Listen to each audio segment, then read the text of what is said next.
La suite de la dialyse, c'est maintenant. On en est. Attention, il reste 70 films. Donc il va falloir être efficace et opérationnel aujourd'hui. Attention. Gros morceau. Le prochain film, c'est Top Gun. Alors Top Gun, il faut que je mette les petites affiches. Soyez optimisés. Je mets la petite affiche. Comment ça marche déjà? Petite affiche. Tac, tac, tac. Où est-ce que j'ai mis les affiches? Bam. Ah, ça marche pas? Ah si, c'est bon. Alors, oulalalala, ça c'est un gros morceau. Ouais, mais c'est logique. Concernant Miyazaki, ouais, c'est un vieux monsieur. Mais il aurait dû prendre sa retraite depuis longtemps de toute façon. C'est devenu un running gag. Voilà, à un moment donné, il faut arrêter quoi. C'est juste que s'il arrête, je pense que c'est le décès. Hein. Il y a des artistes comme ça, s'ils arrêtent de faire leur métier, leur passion, leur art, en fait, c'est synonyme de mort quoi pour eux. Il y a beaucoup de réalisateurs là qui ont 70-80 ans qui continuent à faire des films parce que sinon c'est fini quoi. Bref, alors là Top Gun c'est un gros morceau de cette année 2022 parce qu'il s'agit évidemment de l'un, si ce n'est le plus gros succès de 2022 au box-office si on met de côté Avatar 2, La Voix de l'eau. Mais Avatar 2 c'est un film sorti en fin d'année donc c'est biaisé.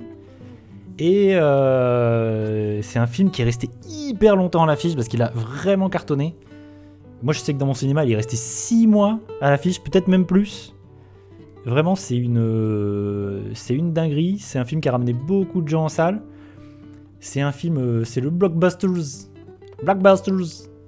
de 2022, c'est Tom Cruise, c'est un film sur Tom Cruise. Tom Cruise, l'homme, le cascadeur foufou, le mec il a 60 ans. Il fait des cascades comme s'il avait 20 ans, ça n'a aucun sens.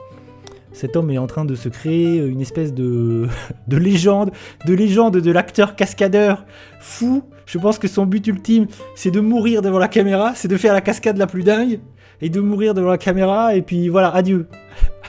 Adieu, j'ai été acteur le plus fou. Je crois qu'il y a un projet en préparation où c'est censé être le premier acteur à tourner dans l'espace.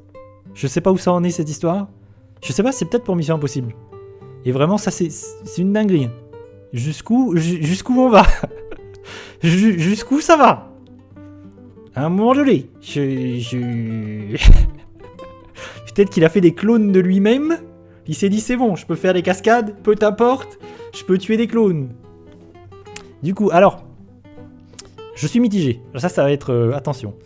On est mitigé sur Top Gun Maverick parce que, et ça c'est personnel, là c'est tout à fait personnel me concernant, parce que j'ai vu beaucoup de ces films qui sont des suites de franchises, des suites de licences des années 80, 90.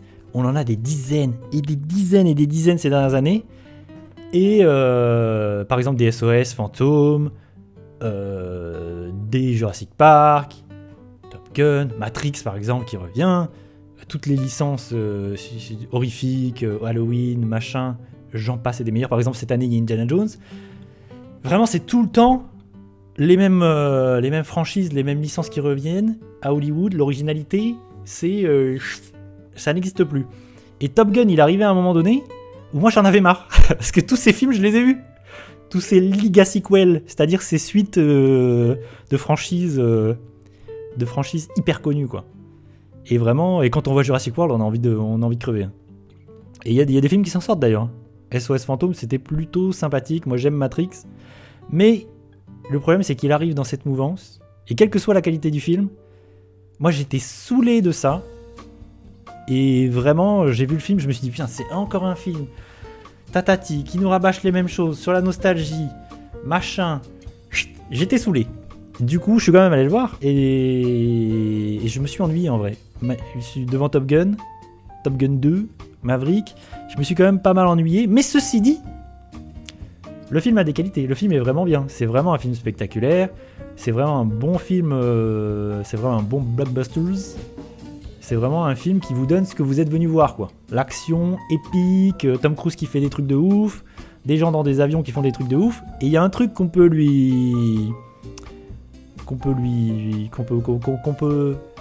j'ai pas le terme, mais il y a un truc que, hop, on peut pas lui enlever, c'est que le film est mieux que le premier Top Gun. Vraiment, ce Top Gun Maverick, c'est mieux que Top Gun 1. Parce que Top Gun 1, il faut le revoir, le problème de Top Gun le premier, eh ben, c'est que toutes les scènes de voltige, elles sont illisibles. On comprend rien, on comprend absolument rien de tout ce qui se passe. Du coup, c'est compliqué, le film a beaucoup de problèmes. Hein. Je l'avais revu à l'époque, avant d'aller voir Top Gun 2, et vraiment c'est compliqué. Et là, ce Top Gun Maverick, vraiment, il a pour lui d'être un meilleur film. Et vraiment, toutes les scènes de voltige, c'est beaucoup mieux filmé, on comprend ce qui se passe, vraiment c'est spectaculaire, on en prend plein les mirettes, mais moi je m'ennuie quelque peu. Et après, le film est débile. Vraiment, le film est très bête. Tout scénario est prétexte à faire des cascades un peu dingues. Vraiment, l'histoire d'amour de Tom Cruise, je m'en serais passé. Les ennemis qui n'ont pas de visage, on ne sait pas qui c'est. Ils n'ont pas d'identité. Vraiment, tout ça est vraiment très bête et méchant. Mais le film donne sa dose de spectacle. Le problème, c'est qu'en termes de spectacle et de spectaculaire, j'ai vu des choses bien plus intéressantes et bien plus folles en 2022. Donc, en vrai, j'aurais pu être sévère et critique et mettre le film dans bof, mais je pense que c'est un peu méchant. Je pense que c'est un peu mal avisé que de le mettre dans bof. Du coup, je vais le mettre dans cool, mais c'est un cool mitigé, quoi. Je suis là, bon, Top Gun, objectivement, c'est sympa, mais voilà. Je pense que j'ai pas une envie irrépressible de le revoir. Par exemple, là, c'est quand même terrible. C'est là aussi où on voit que Mathialis, elle est claquée. Et qu'en fait, ça je le redis, mais c'est vraiment juste prétexte à parler des films que j'ai vus en 2022. Parce que je me rends compte que du coup, il est sur la même ligne que Batman. Top Gun, alors que Batman, je l'ai vu 3 fois. Et Top Gun, bon, je l'ai vu une fois et voilà quoi. J'ai pas très envie de le revoir. Donc, on est quand même sur quelque chose d'un peu biaisé. Voilà. Mais le film a été un énorme succès, hein, vraiment. Et on peut être sûr qu'il va y avoir un Top Gun 3. Là, c'est une certitude. Ça y est, cette franchise, elle est devenue monumentale. Va y avoir des suites. C'est une certitude. Les gens ont envie de voir ça. La suite. Attention, qu'est-ce que c'est le prochain film? Oh, là, c'est compliqué aussi. Alors là, on est sur quelque chose. Les crimes du futur. Là, on va avoir besoin. Là, je vais avoir besoin de diffuser une bonne annonce. Là, c'est compliqué. Là, c'est un film. Déjà, il faut que j'explique qu'est-ce que c'est que les crimes du futur de David Cronenberg. C'est le nouveau film de David Cronenberg. Moi, j'adore le cinéma de David Cronenberg, d'où le fait que je sois allé voir les crimes du futur. Évidemment, David Cronenberg, c'est La Mouche. Moi, j'adore La Mouche. C'est énormément de films incroyables. History of Violence. Récemment, il a fait des films plus arty, plus chelous. Map to the Star, Cosmopolis.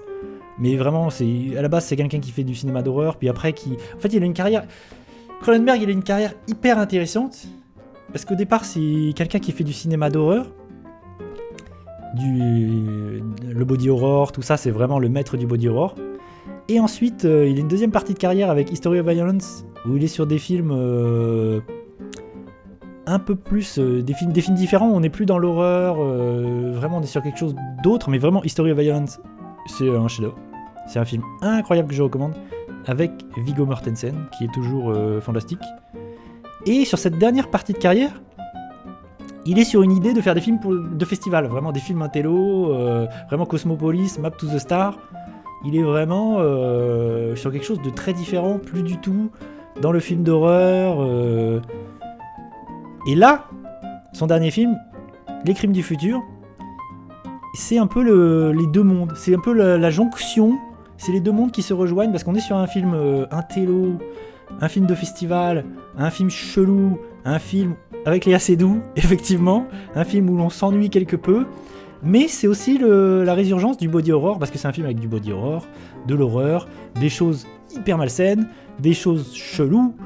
Vraiment, en fait, le film s'inscrit, je pense qu'on peut dégager une trilogie dans la filmo de Cronenberg, qui est Vidéodrome, déjà, qui est plus ancien, dans le body horror chelou, Vidéodrome, Existence et Les Crimes du futur. Bon, j'adore Existence et Vidéodrome.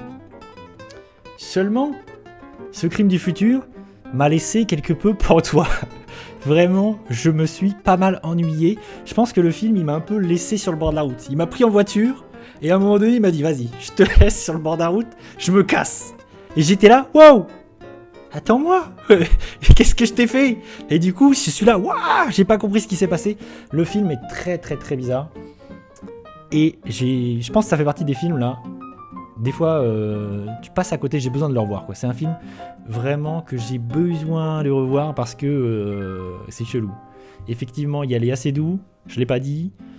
Il y a Viggo Mortensen. Il y a Kristen Stewart. Kristen Stewart qui est super dans le film. Mais moi, j'ai pas de problème avec Léa Seydoux. Je sais pas pourquoi les gens ont un problème avec Léa Seydoux. Si ce n'est le fait que c'est une fille d'eux, machin, et qu'on peut être un peu agacé de ça. Elle est là, franchement, si des grands réalisateurs font appel à elle, c'est qu'à un moment donné, elle a quand même un tant soit peu de talent. Et je trouve qu'il y a des films où elle est assez extraordinaire. Il y a des films où je la trouve nulle, elle m'énerve. Ouais, mais à partir d'un certain... Après, c'est le même problème qu'on a eu avec Marion Cotillard, et j'ai l'impression, en France, spécifiquement, on a un peu tendance à taper sur nos acteurs qui réussissent. Et notamment qui réussissent à l'étranger. Je trouve ça un peu malvenu. Par exemple, Marion Cotillard, c'est une excellente actrice, hein. Elle l'a prouvé, même si elle a fait des choses... Évidemment, il n'y a pas que des bons rôles, elle fait pas que des choses bien. Mais elle est assez douce, moi je la trouve super. Par exemple, dans le dernier Wes Anderson, je la trouve super. Comment ça, pas du tout? Aucun rapport. Après, on la voit pas partout. C'est juste que les réalisateurs font appel à elle et que des réalisateurs renommés ont envie de travailler avec elle, c'est tout. À Brad Pitt, c'est une autre histoire. Moi, j'adore Brad Pitt. Je trouve que c'est un acteur extraordinaire et c'est quelqu'un qui a réussi vraiment à se créer une filmo. Et le mec a réussi à aller avec des réalisateurs. Et il y a des chefs-d'œuvre dans sa filmo, quoi. Le mec, tout ce qu'il a fait avec Fincher, Seven, Fight Club, vraiment, Tarantino, il est extraordinaire dans le dernier Tarantino. Là, dans Babylone, qui est sorti cette semaine, il est super. Vraiment, moi, Brad Pitt, je l'adore. Je trouve que c'est un acteur extra. Et plus il vieillit, je trouve c'est comme du bon vin. Je trouve qu'il vieillit hyper bien. Dans le Tarantino, il est d'un charisme hallucinant, quoi. Alors qu'il est avec DiCaprio, c'est quand même quelque chose. Il y a DiCaprio, il y a Brad Pitt, et je trouve que Brad Pitt, il lui vole la vedette à chaque fois qu'il est là. Il lui vole la vedette, hein. C'est un truc de fou. Bref, je sais plus pourquoi on a divergé. Moi, je trouve que c'est un peu méchant de mettre des balayettes à Léa Seydoux. Après, il y a des films où, par exemple, moi, dans la saga de James Bond, elle m'énerve. Je trouve qu'il y a un problème de casting avec elle dans les derniers James Bond. Il y a un vrai problème.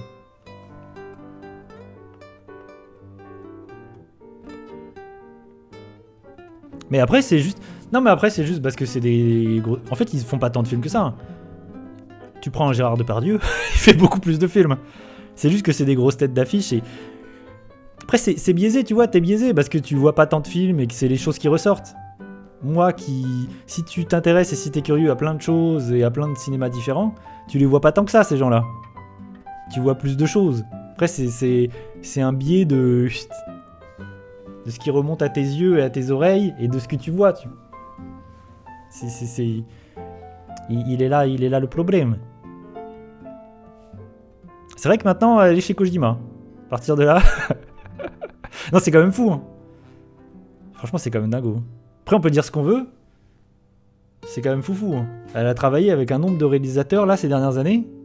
Ne serait-ce que Wes Anderson, elle est chez Kojima, elle est chez Cronenberg. Sam Mendes. Je sais plus. Franchement, elle est avec des réalisateurs, là, ça n'a pas de sens. Comment ça? Attention, on commence pas à parler mal de Keanu Reeves. Moi, j'adore Keanu Reeves. Matrix. Je suis hyper fan de Matrix. Keanu Reeves, je l'aime. Vraiment, c'est... J'ai une affection particulière. Et dans le dernier Matrix, je le trouve extraordinaire. Vraiment, sa meilleure prestation, je trouve, ever, c'est dans Matrix Résurrection. Je trouve qu'il arrive... Parce que c'est pas un très bon acteur, hein. Keanu Reeves. Moi je l'aime bien parce que j'ai une affection particulière, parce que Matrix, c'est le sang, dans mes veines. Et c'est pas un très bon acteur, c'est sûr. Et je trouve que dans Matrix Résurrection, il arrive à faire quelque chose dans la première heure, vraiment il est hyper touchant. Puis ça m'a... Il m'a touché. Il a touché à la sensibilité, mon Kokoro. Après, évidemment, le problème c'est qu'il est dans cette saga John Wick et qu'il s'est enfermé un peu là-dedans et que maintenant c'est l'acteur d'action qui met des patates. Et en plus, il est hyper monolithique dans cette saga, donc il a pas grand-chose à jouer si ce n'est des cascades de ouf. Et c'est un poquito dommage. Tout ceci est un petit peu dommage. Revenons-en à nos moutons de Les Crimes du Futur. Je vais mettre une petite bande-annonce quand même, histoire d'identifier Les Crimes du Futur, parce que vraiment, on a besoin de ça. Parce que là, il y a des films, des fois, si je mets pas de bande-annonce, c'est compliqué. Au risque de striker la VOD, mais c'est pas grave, je couperai la bande-annonce. Parce que c'est déjà arrivé. Et souvent, ça me fait striker les VOD, mais vas-y. On prend le risque, soyons fous. Prenons un risque inconsidéré. Où est-ce que j'ai mis ça? Attention. Où est-ce que sont les bandes annonces? Ah, je les ai mises là. Très bien. Les crimes du futur. Ah, c'est là. Paf. Ça fonctionne pas? J'ai tout baisé. Ah, flûte. Ah non, ça marche pas. Bah pourquoi? Qu'est-ce que j'ai fait? Ah bah non. Trahison. Bon, il faut que je répare. Ah, voilà, là, ça marche, merci. Merci OBS. Attention. Ça va peut-être vous donner envie.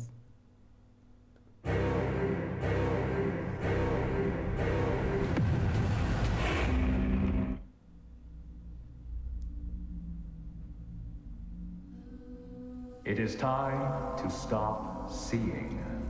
It is time to listen.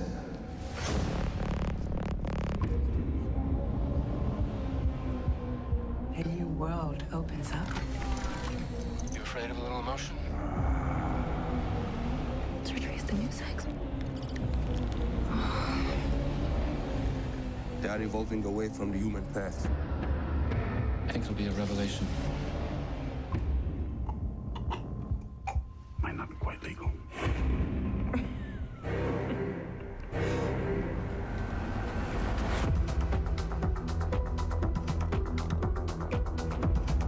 You fill me with the desire to cut my face open. You wouldn't want to kill your performance partner, would you? We'd have to go deep. The legendary. Guide us into the heart of darkness. Have we just been made obsolete? Maybe. Ah.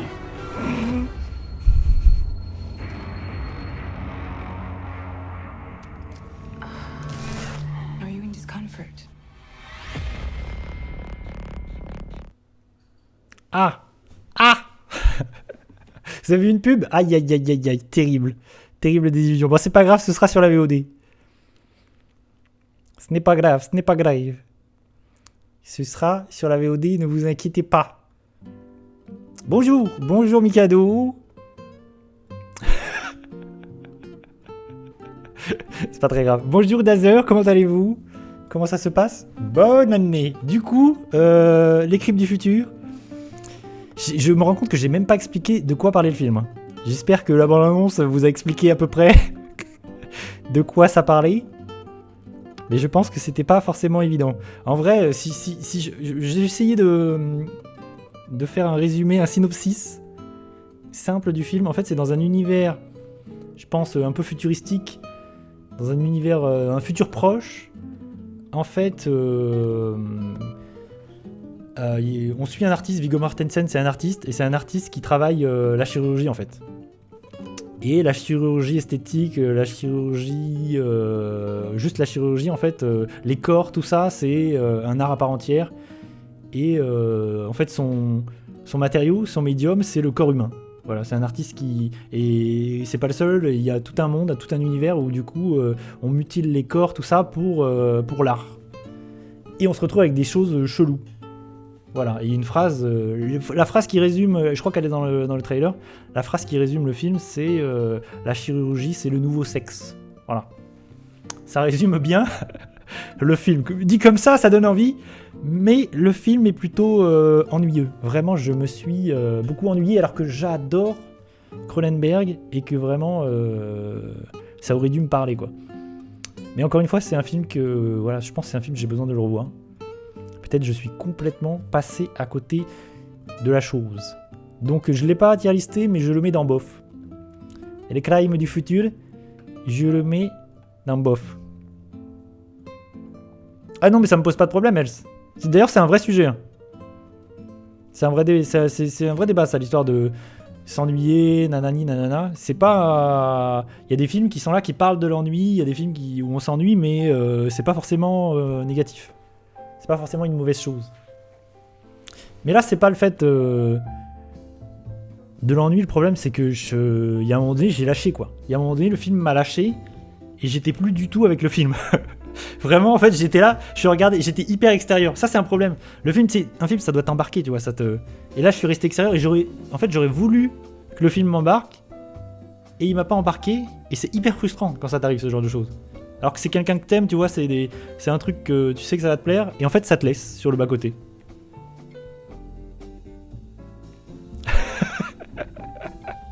Attention, ne m'amenez pas sur les questions philosophiques, sinon on n'est pas sorti des auberges. Après, c'est vrai qu'il y a des gens... Il y a deux types de personnes.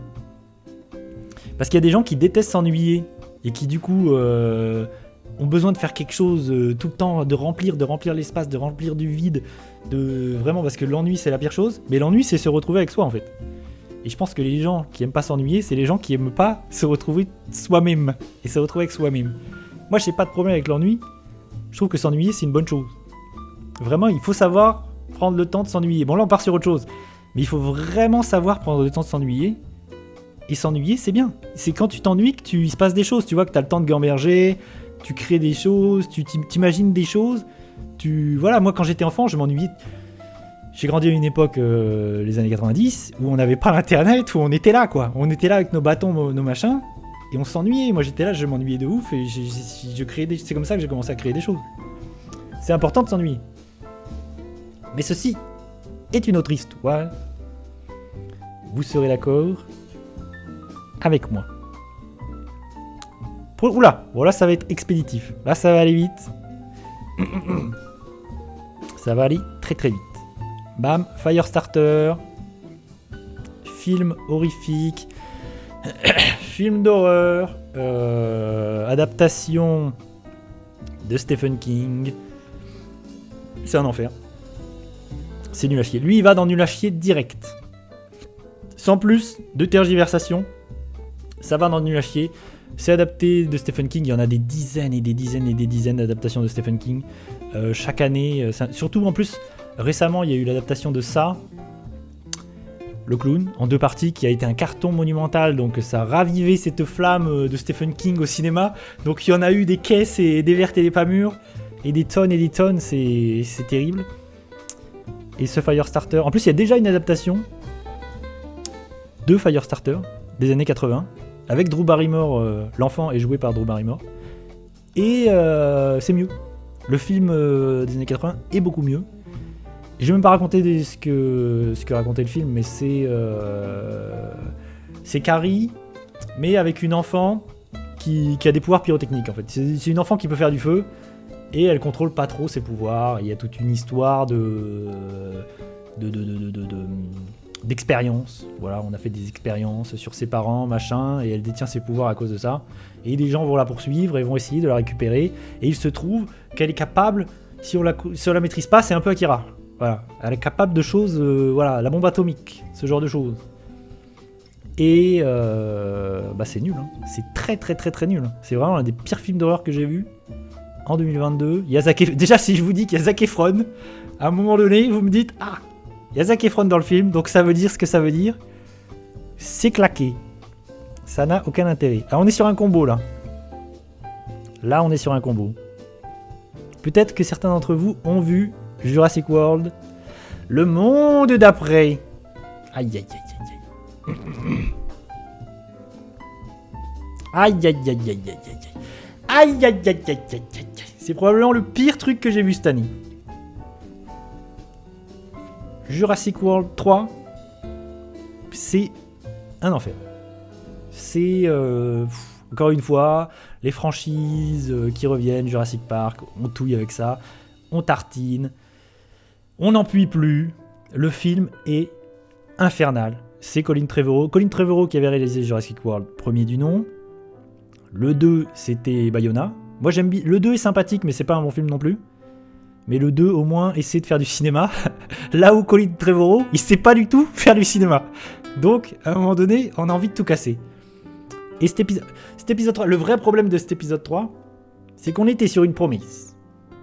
Vraiment, la promesse de Jurassic World 1 et 2, à un moment donné, c'est les dinosaures sont partout. Les dinosaures sont en liberté, il n'y a plus d'histoire d'île, machin. Ils sont en liberté, ils sont partout. Comment on vit avec les dinosaures ? C'était ça la promesse. La fin du 2, c'est ça. La problématique de Jurassic World 3, c'est qu'ils assument à aucun moment ce point de départ. À aucun moment, c'est ce qui se passe dans le film. Et d'ailleurs, c'est même pas très... En fait, le problème, c'est que les dinosaures, c'est juste du background. C'est juste du décor. C'est juste du... Ils sont là vraiment juste pour... C'est plus le moteur. C'est plus ça le centre du film. Et dans le film, on va encore nous ramener les dinosaures dans un parc. Il y a un foutu parc. On te dit, tatati, machin, richissime. Il a créé son petit parc et il a remis les dinosaures là. Et nos héros vont y retourner. Niquez-vous, à un moment donné. Est-ce qu'on a encore envie de revoir cette histoire ? Elle est où mon histoire de dinosaures qui sont partout ? Et après, le scénario est éclaté. Le scénario est horrible. Il y a une histoire de clonage. Une enfant qui est une clone, machin. Chris Pratt, il est... Moi, Chris Pratt, pour le coup, Chris Pratt, j'en peux plus. Il est nul à chier. Chris Pratt, il est mauvais comme tout. C'est Mario, d'ailleurs. Le prochain film Mario, c'est lui. Je sais pas si vous avez vu les bandes annonces de Mario.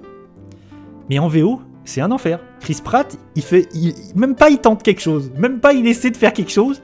C'est un enfer. Alors que quand on voit les bandes annonces en VF, putain, la VF, elle est bien. Merci. Mais Chris Pratt, qui a eu l'idée ? Qui a eu l'idée ? Miyamoto ? Est-ce que Miyamoto, il a validé Chris Pratt ? Qu'est-ce que c'est que cette idée ? Pitié, par pitié. C'est insupportable. Je me sens insulté. Bref, Jurassic World, c'est très très mauvais. Il y a Omar Sy qui revient. Omar Sy qui est là, il fait son petit... voilà, il a sa petite scène pour lui. J'étais content de le voir en vrai. Ah oui, il y a un truc, c'est que... Ils font revenir le casting de Jurassic Park. Des premiers films. Vraiment en mode... vas-y, l'émotion, la nostalgie, vas-y, ils vont revenir. Les 3 acteurs principaux sont là, les 3 acteurs reviennent, mais pour rien. Vraiment pour rien, ça n'a aucune utilité. Vraiment, ils ont rien à jouer, ça me fait de la peine pour eux. C'est triste pour ces acteurs qui aujourd'hui ont un certain âge. Vraiment, juste pour la nostalgie, c'est triste à voir. Le film est insultant, en vrai, le film est un enfer. Il n'y a rien à sauver. Et c'est véritablement dommage. Moi j'aime beaucoup Jurassic Park, hein. J'aime beaucoup évidemment cinéma de Spielberg. Et les 2 premiers Jurassic Park, ça fait quand même partie des films avec lesquels j'ai grandi. Le fait est que voilà, j'avais envie de mon shoot de nostalgie, moi aussi. Mais le cinéma n'a pas suivi. Voilà, c'est pas ça le cinéma. Ça c'est de la merde. Et du coup, voilà. On se rend compte qu'il y a quand même beaucoup de films dans nul à chier. Et ça, c'est à noter. Il y a quand même énormément de films dans nul à chier. Je pense que c'est peut-être même la catégorie où il y a le plus de films. Avec cool. On note voilà, quelque chose. Et finalement, dans mon top, pour l'instant, il y a assez peu de films. Mais je pense que les films de mon top sont sur la fin. J'aurais dû mélanger les affiches. Bref. Maintenant que nous avons parlé de Jurassic World très mal parce que c'était pas très bien, essayons de parler... Ah, Encore un film compliqué. Encore un film compliqué. Men. Men de Alex Garland. C'est un film intéressant, mais c'est un film compliqué et c'est un film sur lequel je suis mitigé. Il y a du bon, il y a du moins bon, mais en tout cas, Alex Garland, c'est un réalisateur intéressant. C'est lui qui avait réalisé Ex Machina il y a quelques années sur l'intelligence artificielle. Il avait aussi réalisé Annihilation, qui est dispo sur Netflix. Je crois que c'est un film Netflix. Annihilation. Et il a fait une série qui s'appelle c'est Devs, qui est très bien. La série, vraiment, je la trouve super. Et c'est un réalisateur intéressant. Et c'est un réalisateur qui avait travaillé beaucoup avec Danny Boyle en tant que scénariste. Et il est devenu réalisateur. Et là, il nous arrive avec Men, qui est un film étrange. C'est un film d'horreur. Et le projet du film... Il va falloir que je mette... C'est pareil, il va falloir que je mette une bande-annonce. Parce que sinon, ça va être difficile à expliquer qu'est-ce que c'est que... Vous savez quoi, je vais vous mettre la bande-annonce. Comme ça. Et on va rebondir là-dessus. Je vais rebondir là-dessus. Où est la bande-annonce? On va chercher la bande-annonce de Main. Ah non, mais c'est pas ma faute, hein, la pub. Hein. C'est Twitch, j'y peux rien. Estoy Twitch. Main... Bande-annonce. Est-ce que je... Oh, j'ai ça dans ma besace. Alors par contre, je vais prendre une bande-annonce un peu courte, parce qu'on va essayer... parce que ça m'embête toujours, hein, les bandes-annonces qui montrent tout. Si je peux trouver un teaser, c'est quand même pas mal.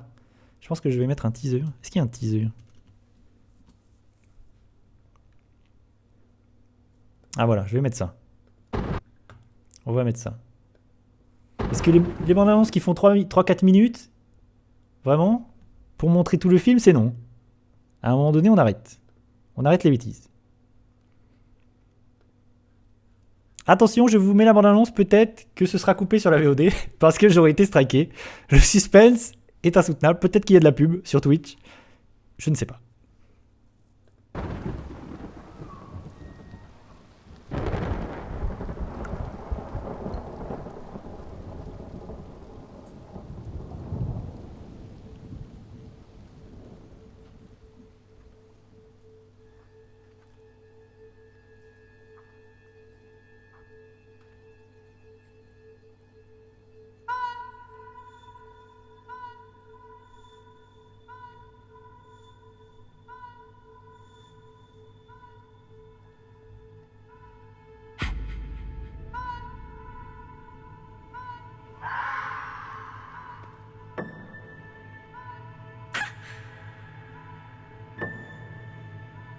What are you doing here?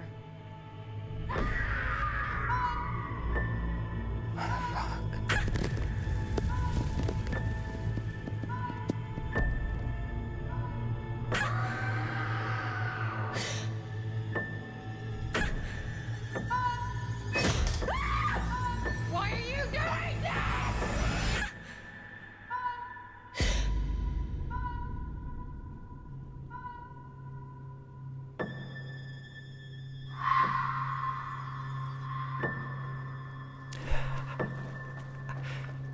Oh là là, ça fait peur. L'angoisse est palpable. Il est très bien en plus ce teaser. Ce teaser est très bien parce qu'il ne raconte rien. Du coup, je vais quand même devoir essayer de vous expliquer qu'est-ce que c'est que le film. Parce que ça ne nous a pas aidé. On n'est pas du tout aidé. Alors, il va falloir que j'explicite la chose. Je remets l'affiche. Non? Ah si. Alors, qu'est-ce que c'est le projet de Main de Alex Garland? Le projet, il est simple, c'est de faire un film d'horreur où en fait le boogeyman, le méchant du film, c'est l'homme. Mais l'homme en général, les hommes en général. La toxicité masculine, la peur, tu vois, des hommes. C'est... On suit une femme qui se retrouve, qui je crois, elle part à un moment donné, bref, pour prendre un peu des vacances, pour se ressourcer un petit peu après un événement tragique. Et elle va arriver dans un petit village, voilà, tranquille, de campagne, pour passer un temps, un temps sympathique. Il se trouve que dans ce village, les gens sont chelous. Et chaque homme qu'elle va croiser va avoir le même visage. Donc déjà, c'est chelou. Et en fait, tous les hommes sont flippants. Quels que soient les hommes qu'elle va croiser, ils vont être ultra creepy, ultra flippants. Et ça va être hyper angoissant. Et je pense que ça l'est terriblement pour un public féminin. Je pense que le film, il touche quelque chose de la peur des hommes. D'où le titre du film, Men. Le problème que j'ai moi avec le film, c'est que ça, c'est les gros sabots. Le film, il va avec ses gros sabots, c'est surligné, zbim, zboom. Il est pas très, c'est quoi le mot ? Il est pas très. Il manque de.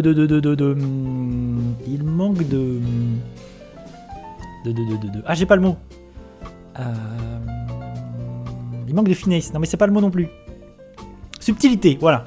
Le film manque de subtilité à tous les niveaux. Ce qui m'embête aussi, c'est que c'est un homme qui réalise un film pour parler de toxicité masculine, machin.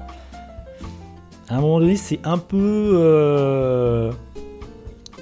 c'est mitigé. Là-dessus, je suis mitigé. Par contre, il y a un truc dans le film... Bon, j'ai pas trop aimé le film. Ça, je trouve qu'il y a des choses réussies. Le côté un peu angoissant. Vraiment, il y a des choses super dans le film. Mais bon, ça m'a pas plus touché que ça. Vraiment, j'ai pas trouvé ça extraordinaire. Par contre, il y a un truc à retenir du film, c'est les 10 dernières minutes. Je spoil pas, je dis pas ce qui se passe, mais les 10 dernières minutes sont incroyables. Il se passe un truc. Dans les 10 dernières minutes, j'avais rarement vu ça au cinéma. Vraiment, dans un film d'horreur, il y a... Vraiment, c'est du... J'avais jamais vu ça, vraiment. Il y a un truc... À un moment donné, le film, il part dans un délire. Visuellement, il y a un truc qui se passe. C'est fifou. Et pour ça, vraiment...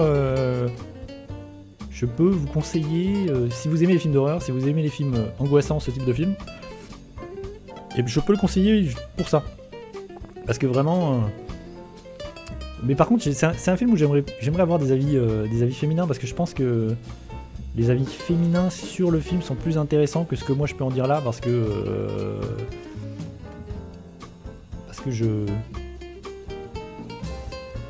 ça ne me fait pas particulièrement peur. Mais par contre, le film s'inscrit vraiment dans une mouvance. Ces dernières années, là, même en 2022, j'ai vu plein de films qui traitent de ça. De la toxicité masculine. Par exemple, She Said sur l'affaire Weinstein. J'en ai plein d'autres, j'en ai plus en tête là, mais il y en a plein d'autres qui traitent de ce sujet-là de diverses manières. Il y en a un qui me vient pas en tête, mais il y en a un que j'avais trouvé extraordinaire. Qu'est-ce que c'était déjà ? Essayons de réfléchir. Peut-être qu'il est dans la tier list. Il y a Babysitter qui traite de ça aussi.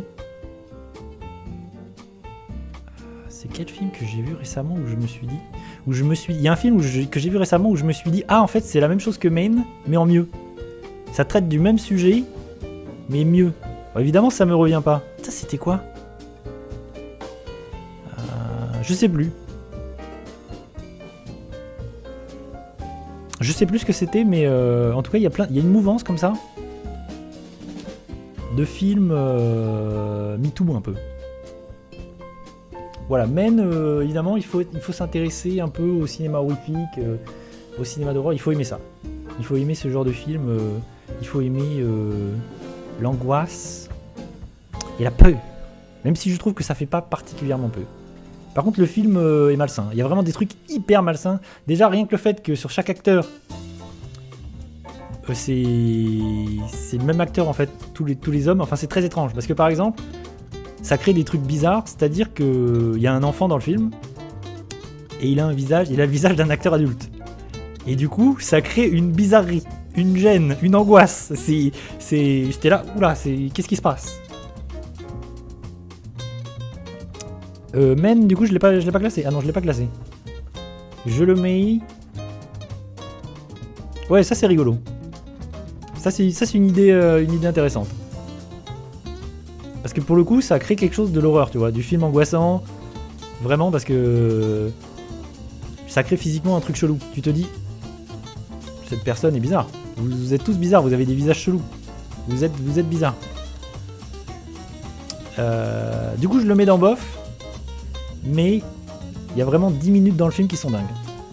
Il y a vraiment 10 minutes où je me suis dit, qu'est-ce que je fais là, quoi. Vraiment, j'étais... Esbobby devant ce final. Ce final tonitruant. Alors j'ai eu le temps de faire un petit film avant de faire une petite pause. Ouais, j'ai le temps de faire ça. Je fais le prochain film et après on fait une petite pause. Alors, c'est quoi le prochain? Ça va être intéressant. C'est intéressant. Incroyable mais vrai. Incroyable mais vrai. Film français de Quentin Dupieux. Du coup, ça va nous amener à parler de Quentin Dupieux. Quentin Dupieux. Alors, à savoir que Quentin Dupieux, il tartine. Quentin Dupieux... Vas-y, il a fait 2 films. Il y a 2 films de Quentin Dupieux en 2022. Peut-être que j'enchaînerai avec le suivant. Moi, je suis mitigé. Vis-à-vis de Quentin Dupieux, je suis mitigé. Parce que... je suis pas hyper fan du bonhomme. Quentin Dupieux, il a fait Steak avec Eric et Ramsey. C'est Rubber, Réalité, avec Alain Chabat. Enfin, vraiment, il a fait beaucoup de films. Mandibule, il y a quelques années, ou peut-être même l'année dernière. Enfin, il sort des films tous les ans. Vraiment, c'est quelqu'un... Il a une place dans le cinéma français que j'ai du mal à comprendre. Où vraiment, il a des castings de ouf, tout le monde veut jouer avec lui. Il sort des films tous les ans, il a de l'argent pour faire des films. Mais ces films sont moyens, bif bof. Enfin, je trouve ces films moyens, bif bof. Jamais extraordinaires, jamais très bien. Et à chaque fois, je me dis... Pourquoi ? Tout ça pour ça. Et là, c'est exactement le cas de Incroyable mais vrai. Par contre, il a la gentillesse de faire des films très courts. Il fait des films vraiment qui dépassent rarement 1h20. Donc on est sur 1 heure un peu plus à chaque fois. Et ça fait plaisir parce qu'il nous vole pas tant de temps que ça, donc... Merci Quentin Dupieux de ne pas me voler trop mon temps. Mandibule, soit dit en passant, j'avais plutôt apprécié. Je pense que c'est l'un des derniers films de Quentin Dupieux que j'ai un peu aimé. Alors là, dans Incroyable mais vrai, il y a quand même un casting de ouf, parce qu'il y a Alain Chabat, il y a comment il s'appelle ? Bref, on le voit sur l'affiche, mais j'ai oublié son foutu nom. C'est quoi déjà ? Bref, en tout cas, il y a Alain Chabat. Et moi, j'aime bien Alain Chabat en tant qu'acteur. Ça me fait toujours plaisir de le voir dans un film. Qu'est-ce que ça raconte qu'Incroyable mais vrai ? En vrai, ça raconte pas grand-chose. C'est là mon problème. C'est des films, tu les as vus, tu les as oubliés, et vraiment, là, lui, il va dans bof direct. Et le prochain, il va plus bas. Parce que plus ça va, moins j'aime les films de Quentin Dupieux. Vraiment, plus ça va, plus je me dis, en fait, on se fout de ma gueule. Vraiment, qu'est-ce que c'est que ce bordel ? On se fout de ma gueule. Qu'est-ce que ça raconte ? C'est l'histoire d'un couple, du coup avec Alain Chabat et l'autre... j'ai oublié, bon c'est pas grave. Qui vont acheter une maison, et en fait, la personne qui vend la maison leur dit il y a un truc de fou dans la maison, c'est une dinguerie, vous allez voir. Et il y a un suspense là-dessus, jusqu'à ce qu'on découvre ce qui se passe, et en fait, il y a un soupçon de science-fiction, de fantastique dans le film, c'est qu'il y a une trappe dans la maison qui, quand on utilise cette trappe, on revient dans le temps. Je crois que c'est à peu près ça. Je crois que tu reviens dans le temps et que du coup, tu vieillis moins vite. Du coup, tu rajeunis plus ou moins. Je sais plus, c'est chelou, c'est vague dans mon esprit. C'est flou, c'est très flou dans mon esprit. Et du coup, il y a la femme de Alain Chabat qui va l'utiliser à fond et qui va devenir dingue. Enfin, cette histoire de trappe, ça va la rendre dingue. Et Alain Chabat, il va être désabusé vis-à-vis de ça. Et le vrai problème du film, mais c'est une comédie, hein, ça c'est un truc que j'ai pas dit, c'est une comédie. Une comédie fantastique, avec un élément de fantastique, entre guillemets, et le film va nulle part. Le problème de ça, c'est que le film va absolument nulle part. Il sait pas comment finir son film. Mais c'est souvent le cas avec Quentin Dupieux, je trouve. Il sait pas comment finir son film, il y a juste pas de fin. Vraiment, c'est juste... Il a eu la flemme, quoi. Il a eu la flemme de finir son histoire. Vraiment, j'étais à la fin du film, j'étais là... T'es sérieux ? Vraiment, c'est ça la fin du film ? C'est comme ça que ça se passe ? c'est limite insultant pour le spectateur. Vraiment, c'est... moi, j'ai vraiment... Je le répète, j'ai du mal à comprendre la position de Quentin Dupieux dans le cinéma français. Je trouve... je sais pas comment il fait pour débloquer du budget pour ses films, pour ses scénarios. Parce que vraiment, c'est... je suis toujours hyper déçu, je suis toujours hyper mitigé. Et je me dis, bah, ok. C'est vraiment des films OSEF. Je suis là. OSEF. Incroyable mais vrai. Voilà. C'est tout à fait OSEF, donc je le mets... où je le mets ? Je le mets dans bof. Je le mets dans bof parce qu'il y a un deuxième film de Quentin Dupieux qui est sorti en fin d'année, qui lui va plus bas. Donc voilà, j'ai peut-être été un peu sévère. S'excuse. Quentin, si tu nous écoutes, on s'excuse. Cela dit, Mandibule, c'était sympathique. Hein. Mandibule, c'est... D'ailleurs, Mandibule avait un pitch hyper... un peu foufou. C'était un film avec le Palmacho. Les deux acteurs du Palmacho. Et en fait, c'est deux personnages un peu débiles qui vont trouver une mousse géante. Qu'est-ce que je raconte ? Une mousse. Une mouche. Une mouche géante. Et ce pitch débile, ça m'ambiance. Ça, je me dis, ah, c'est intéressant. Et le film était rigolo. Mandibule, c'était rigolo. Et du coup, c'est... ils vont essayer de dompter cette mousse... Mais je vais pas y arriver. Cette mouche géante. Il y a Adèle Exarchopoulos dans le film, et elle est très très très bien dans le film. Dans Mandibule.